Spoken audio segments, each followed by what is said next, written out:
Hey everybody, Nathan Nile here. Yes, I know the camera's crooked, and yes, I know that there's a lot of shit in the background that's very distracting. Deal with it.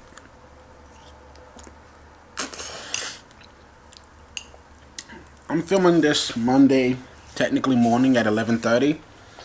I didn't do it Saturday because I got home at 3 in the morning. Not even joking. But here's the funny thing, it was daylight savings time, so I left work 1:45, and then I got home at 3:20. And the first time I saw the clock, I was like, what the fuck? I know I'm tired, but damn, it shouldn't have taken me that long to walk home. And then it hit me alright, clock changes at 2.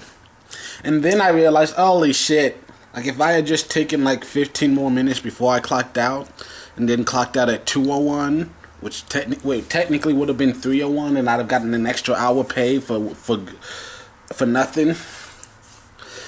So, damn it, missed opportunity. I mean, do I want to do all that extra hard work? No.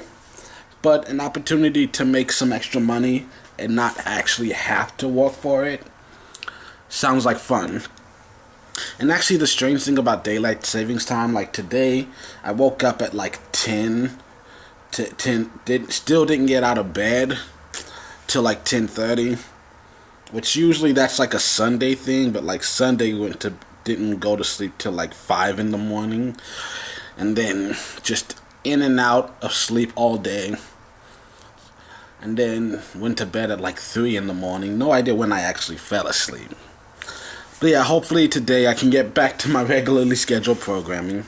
Oh, but anyway, what I was saying is I think my body somehow it got into daylight savings time mode before daylight savings time actually began.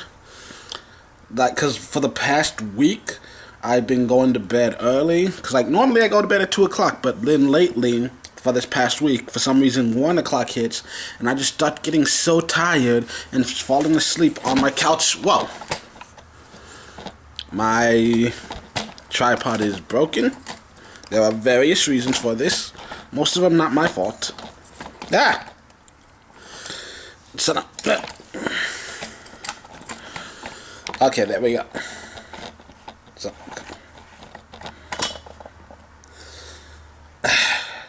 At least should buy a new thing of this. I should buy a whole new just set of everything. Camera, tripod, all of it. But yeah, so yeah, all this week 1 o'clock hits and I just start dozing off, and then I wake up 2:30 on my couch, TV still on and everything, and I'm fucking shit.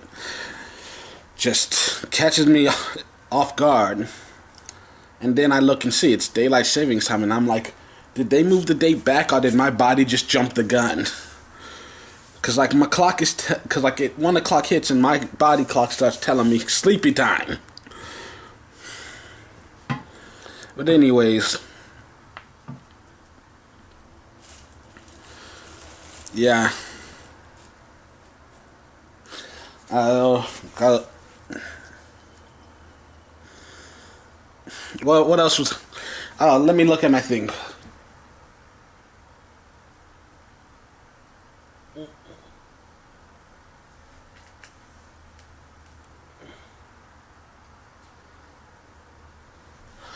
Oh yeah, didn't make a Rants and Rambles last week just cause so fucking busy. Just, for one thing, so much shit is happening in my house. My kitchen sink clogged, my bathroom sink clogged, the wall in my bathroom collapsed. You heard me. I was leaning up against the wall, my hand pressed against it, and it just caved in. And then, my toilet broke twice, actually. The chain on the inside that actually lifts the thing up when you flush, it just it rusted and snapped off. It's that old. And it's just that, so this apartment's falling apart around me. And then on top of that, first of all, thank God I live in an apartment so I don't have to fix any of this myself. Otherwise this entire building would be put together with duct tape. Actually, no, Gorilla Tape is much stronger. It holds better. Fuck duct tape. It gets too much credit. Gorilla Tape. I'm telling you. I haven't tried Flex Tape. I'm interested in looking at that. I just don't feel like spending money on a bunch of it if I don't know for sure I'm actually going to use any of it. But yeah, of the ones I have used, Gorilla Tape works best. Like, loads better than anything else. I honestly don't know how duct tape got so popular. It's total shit, let's be honest. It's barely any stronger than Scotch tape. Especially when moisture is involved. But yeah, anyways, on top of that, work super busy. We're finally getting to the point that we're starting to slow down, but we've still got those busy weekends. So Saturday was hell. Got home at like 2 in the morning, which is about normal. But I got home at 2 in the morning, knowing I'd have to go to my grandmother's on Sunday. And so, of course, like Saturday morning, I saw one artist, and Saturday night, work all night. Sunday morning, grandmother's all day. Sunday night, had to talk to one of my other artists. So set the agenda for March. Then Monday morning, had to go shopping and get my rent, get the money order so that I can pay rent, because they only accept money orders. Then I had to go. Then I came home, cleaned for a couple of hours, had to stop to have my therapy session, cleaned for a few more hours, and so then Monday night's like the only. Well, Sunday night and Monday night, barely got a little bit of time to enjoy myself for a few hours to just eat, watch TV, relax. And then Tuesday morning, like, I just couldn't enjoy myself until the inspectors showed up, because just like, it's the anticipation that kills me. Just waiting to see, like, are they gonna notice this and that? Are they gonna yell at me for this? Blah blah blah, all the blah blah. Just waiting to see if I'm gonna get in trouble or not. But yeah, it all went smooth, and I had MTV Classics on, and so like they were doing 80s music that morning. So they walk in, and I got like Stevie Wonder playing, and we just have like a whole conversation about like oldies. But anyways, that happened, and then like I finally got back to the rest of my week. I've started working on my autobiography some more, and hopefully this is really the truly last final draft. And I'm making a lot of progress. It's really becoming something great, and hopefully, it takes me. I definitely cannot guarantee it'll be finished by March. I will be done with it before my birthday. And as I said in another video, don't know which one, but by July, July 1st hits, if the book isn't already being sold, I will have a hard and fast, we are selling this date set up and stuff. And I found some great companies. There's a lot that I haven't looked at, but there's one that I'm looking at which they are not showing prices. And one thing I've known from experience, if they refuse to show you the price, it's usually because it's a heavy price. But that being said, they offer every service you could possibly need. Formatting and printing physical copies of books, formatting ebooks, helping you set up your own website. They have editors, they have ghostwriters for those without technical writing skill. They've got everything you could possibly need. Which, once again, the price is the one thing they won't be direct about, so that concerns me slightly. But it looks like a good company. So that's what I'm gonna think I'm gonna go with, at least for now. Like, we'll see. I want to get a little more done on my book, and see if we can get. I've got book 1 of Toxic done, and book 2, it's almost completely done, getting sketched. And actually, it fell behind just because with book 1 of Toxic, there was some. Revisions. That's it. There were some revisions, some touch up to some of the artwork, because like after the fact, it was one of we remembered, like, oh yeah, we said we were gonna do that, and that.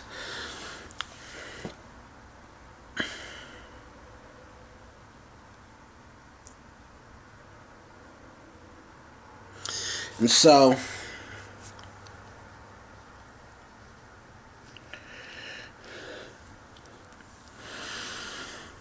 Um,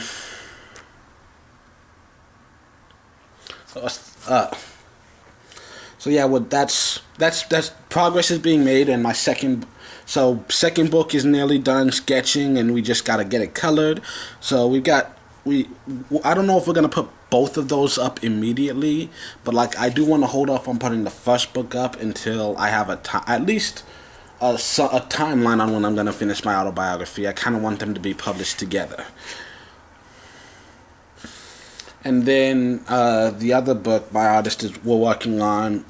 Originally, she was gonna do one called The Spirit World, but now instead we're working on one called Marin's, and she likes it just because there's slightly more freedom and creativity, whereas when we were doing Spirit World, everything was like so hard and fast and strict, and she just wasn't getting it. She liked the story on that one better, but with this one, she enjoys drawing it more because I give her slightly more creative freedom. Slightly. But because like in the other one, it was like, this is exactly how you do everything, but with this one, it's like, okay, here's a basic outline, have some fun with the details.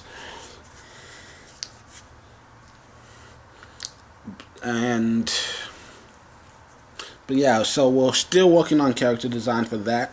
Hopefully by the end of the month we'll mostly be done with that, and in April we can start working on the actual book. But that one probably won't go on sale immediately with the others. It'll be like Toxic and Everything is Impossible, and then maybe a month or two later, Marin's book 1 will come out. And what is Marin's, you ask? Well, you'll find out eventually.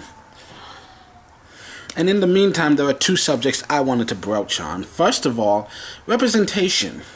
It's something that's been talked about a lot, and in all honesty, I don't get it. I really don't. I've never felt like it was a big deal. You know, there are all these people, I hear them talking about, oh, I don't see people on TV that look like me. And, you know, there's a point that, like, to a certain point, I've also wondered, like, am I really racist? Like, could I possibly actually hate black people? Because there are times when, like, honestly, I've never really felt like I was part of, like, that community, you know, that feeling of unity with other black people. The way you go up to a total stranger, like, my brother!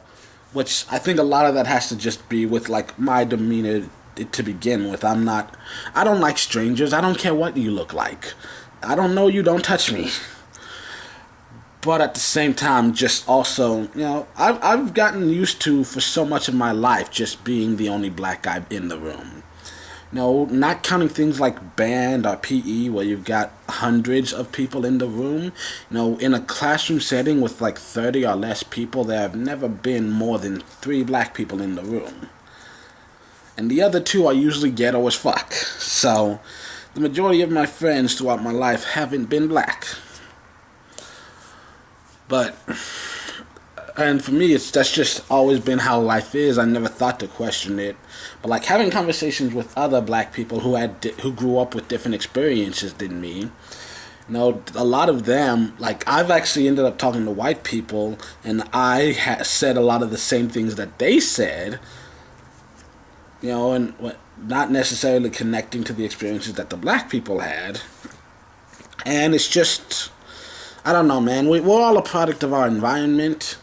But here's my thing. Something that I thought about recently, and I wanted to mention this specifically just because, like, one of the reasons I've never cared about representation is because I've always had it. Like, I don't know if I'm just lucky enough that I had parents who went out of their way to make sure I saw that there were black people in the media, but I've always seen black people in the media. I've always seen them. You know, music especially, you have a lot of old schoolers, James Ingram, Peeble Bryson, Marvin Gaye, Luther Vandross, Aretha Franklin, Anita Baker, Gladys Knight. You know, there's so many people, so many black athletes, just can't even name them all. Too many black athletes. In fact, we need less black athletes. Let's get some more white people on TV. I'm joking, obviously. But you get the point I'm saying. But And then, like, on movies and television, I've never felt like I didn't have black people. I think it is possible that maybe I got the wrong idea in my head, because a lot of the black movies that I saw were things like Poetic Justice, Jason's Lyrics, Set It Off. There were a lot of, like, the ghetto movies and stuff. And I didn't like those that much. But you know what? All over TV, I saw plenty of black people. The Steve Harvey Show, the Hughleys, the Parenthood, Sister Sister, Smart Guy, Moesha. LL Cool J has had 2 different TV shows. There was Fresh Prince of Bel-Air. There was Homeboys in Outer Space. Do any of you remember that? If you have never seen Homeboys in Outer Space, go find it. Just go find an episode of Homeboys in Outer Space. You know what? I think it's considered one of the worst TV shows ever made, but I swear to God, it is so amazing. It really is. It was one of my favorites growing up. Homeboys in Outer Space. I had the Wayne brothers. Not only did they have their TV show, but they were all over the movies. Like, Don't Be a Menace to South Central while drinking your juice in the hood. Oh, The Sixth Man. That's like my all-time favorite basketball movie. Maybe second, but only to Space Jam. There was He Got Game. There was Love and Basketball. There was... I notice I'm saying a lot of sports movies, but you get it. There was, of course, the Scary Movies, 1 and 2. With the Wayans brothers.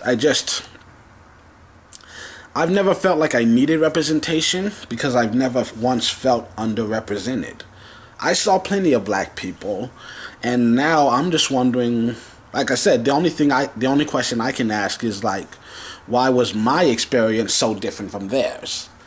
I mean, were there plenty of white people on TV? Yes. I saw a lot of Seventh Heaven, Sabrina the Teenage Witch, Full House, Roseanne, and all these other shows where if you saw a black person at all, it was just the one character who kept coming back. So that it did definitely feel like, see, we're not racist, we've got a black cast member. But once again, I never felt like that was a negative thing or anything else, because that's how my life was. I was always the black guy in the room. So I didn't see anything wrong with that. It was more shocking the first time I saw a cast of all black people. But still, it's just, like, I don't know. And it's not like I had cable or anything. I had 5 damn channels growing up. And one of them was in Spanish. That being said, I did have an uncle who had cable, and he was the first one in the 90s to get a damn DVD player. So like, that definitely helped. All that. How could I forget All That and Kenan and Kel? And the Good Burger movie. But still, I don't know. All Eddie Murphy and Chris Rock and all the shit they've done in their careers.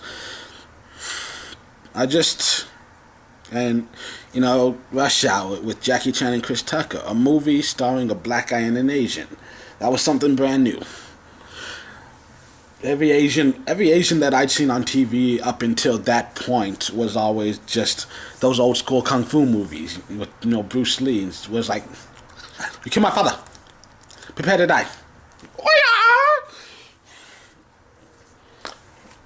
I'm not being racist. That's how they actually looked. But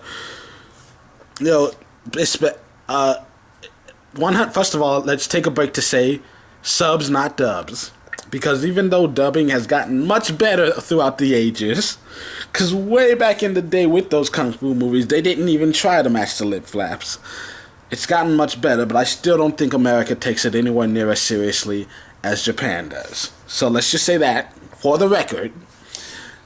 But anyways, yeah.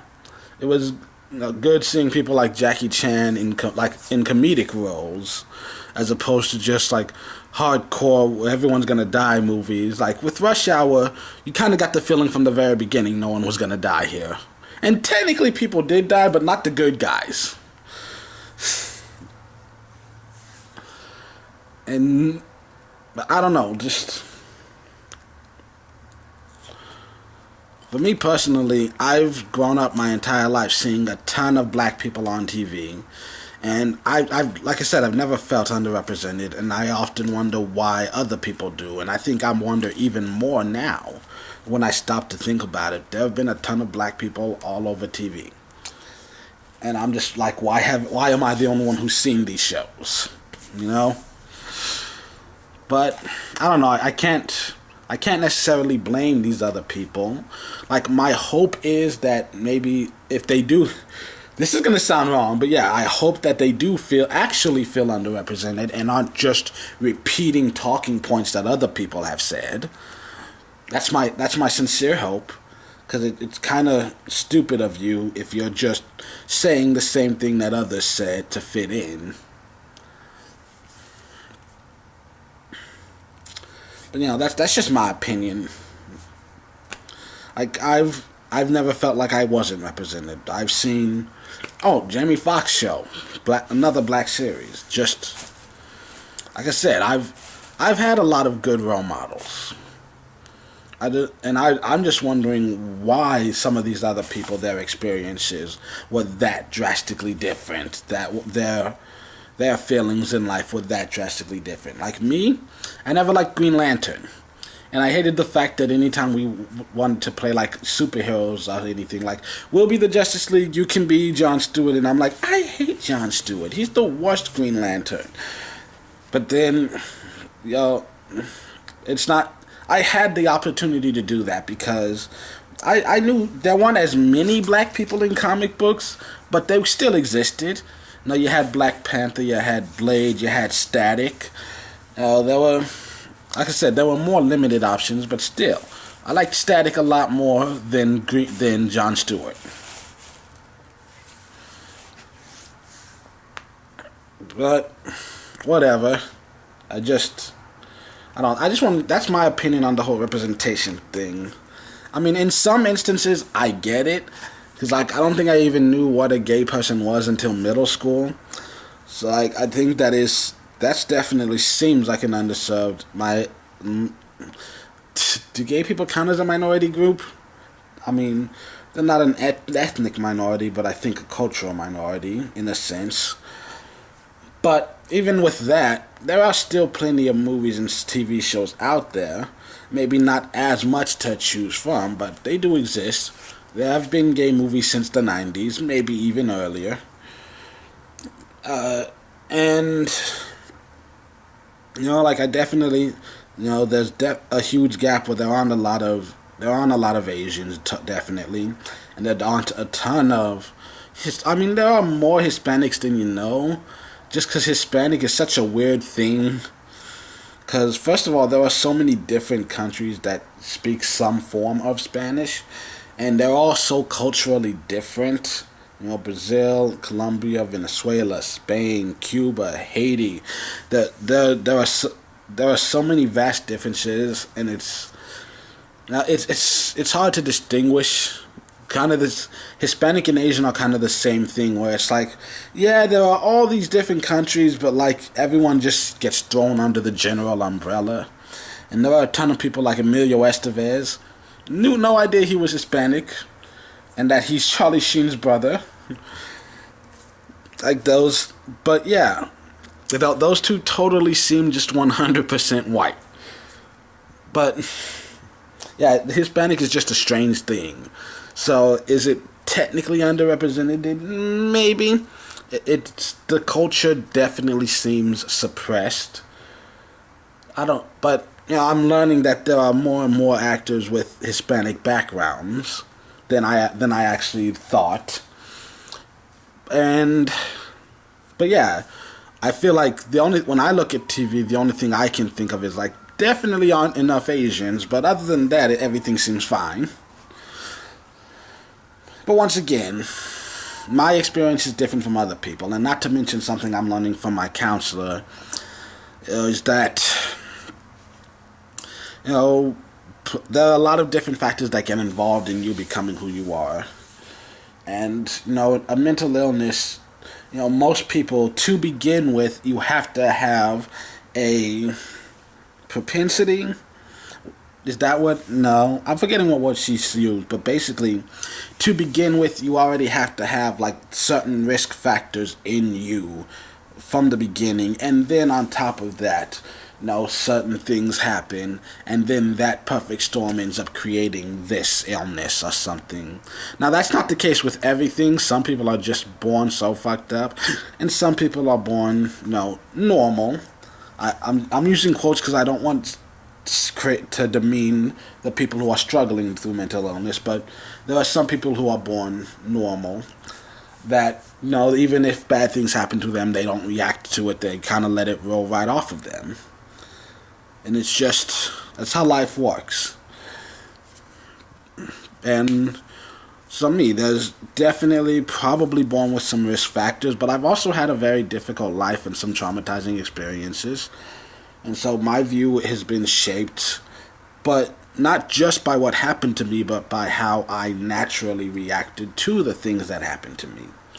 I mean, case in point, let's just look at the baby cheese challenge. I don't know if y'all saw that. The Fine Brothers put up a video this weekend where, like, parents throw cheese on their babies' faces. And I feel like that's just a microcosm of just life in general. Now, one baby gets cheese on its face, it laughs, another one starts crying, and another one's just confused. What is this? What's happening? That's how life works. Now, the same exact thing can happen to 3 different people, and they each have 3 different reactions to it. That's life, man. Anyways, I want to get back to my food. I got some pasta on the stove. I'm just gonna keep it on the stove and just keep rehydrating it from time to time. Keep it warm. That's all I'm gonna be eating today. I gotta clean out my fridge a bit.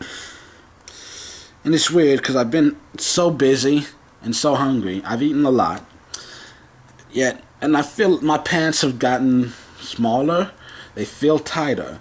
Yet somehow I'm still starving my ass off. I think it's just the stress has gotten to me. It might be time for me to have another, bubble bath and just chill. One thing I did want to point out, I don't know if anyone's brought this up yet. I haven't heard it said, so here's my hot take. I want to talk about Alexandria Ocasio-Cortez. First of all, huge mouthful. That's way too much. So, AOC, you know what I think it is that people like about her? She fine as hell. Alright, I'm done, bye. Okay, obviously I'm joking. But, honestly, the thing that I think draws people to her is that she's like Donald Trump. Now, hear me out. Wait, don't run away. Come back. But, no, honestly, I think that's one of the things that, with Republicans, they just straight up assholes. They care more about lining their pockets and pleasing their donors than they do the constituents that voted for them. But with Democrats, they give off that same impression at times, especially to non-Democratic voters, because they want so badly for everyone to like them that they do so much backpedaling and dancing. Let me clarify this. Well, what I meant by it was, I said that in haste, blah, blah, blah. And there are a lot of Democrats who are good at their job and genuinely care about the people and the public, who end up getting pushed out of the office out of the most minor scandals, where Republicans, they just pull shit out of their ass every time they stand on stage.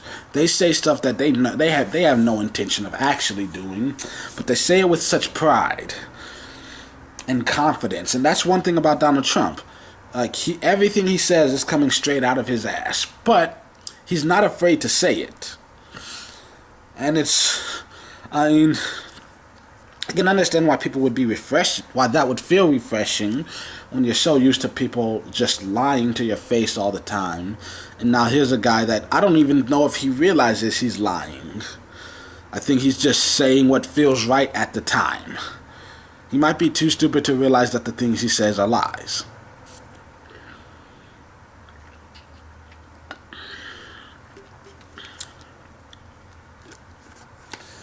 But Yeah, that's one. But he's never afraid to talk, and he's never afraid to defend his stance. And I think that's something Democrats could do more of. The Democrats, the liberals, socialists, and even the Democratic liberal socialists, all of the above. Because like with Hillary Clinton, I don't think she'll ever be president just because. Like one thing, the more she tries to reach the young viewers, the more she messes up. Hillary Clinton is the embarrassing mom of politics, cause she's the one who shows up to your high school with like her hat on sideways and all this weird jewelry and rings. Like, yo, what's up, my homie? No diggity. Mom, no, God, what's up? I am fresh with it. You down, doggy, yo?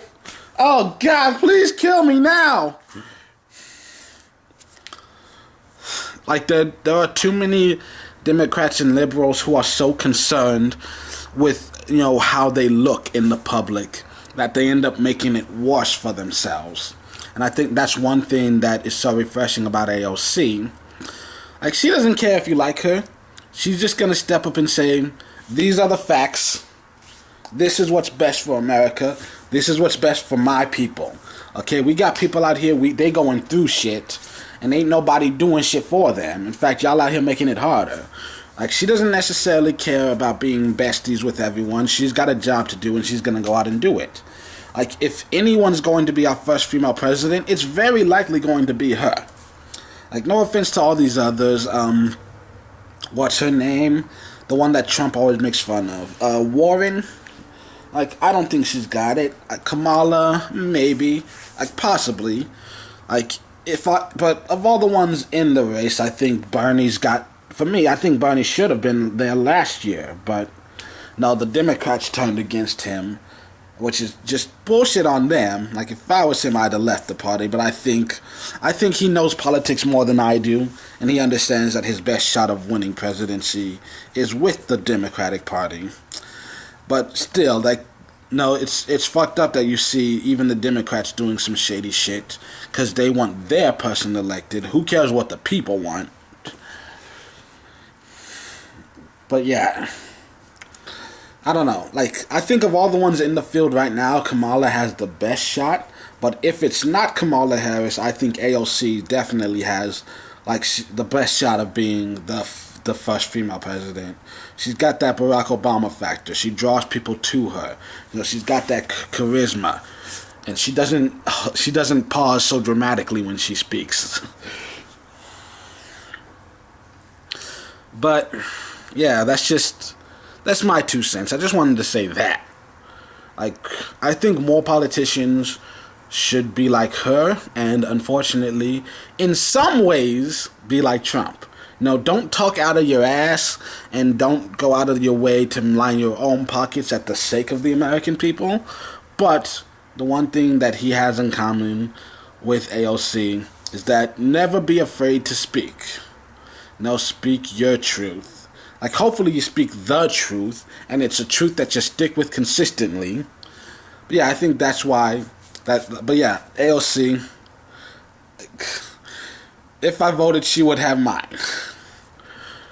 But I think that's one thing in general that politicians need more of. They need an attitude, which I think can best be described with a song I used to listen to. It's called 50 Feet back parentheses 50 Feet by Lil O featuring Hawk.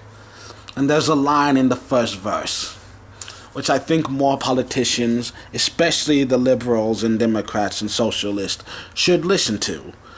Which I think people like Bernie and AOC and maybe Kamala to a degree, they already have this to down to some point. Yeah, words not work. I got a weird tongue, okay? I can't form words like normal people. It's very thick. Anyways, yeah, back, Lil Low. First verse, there's a line in the song that I think more politicians need to be aware of. Some say I'm cocky and yeah, I just might be, but player, you ain't got to like me.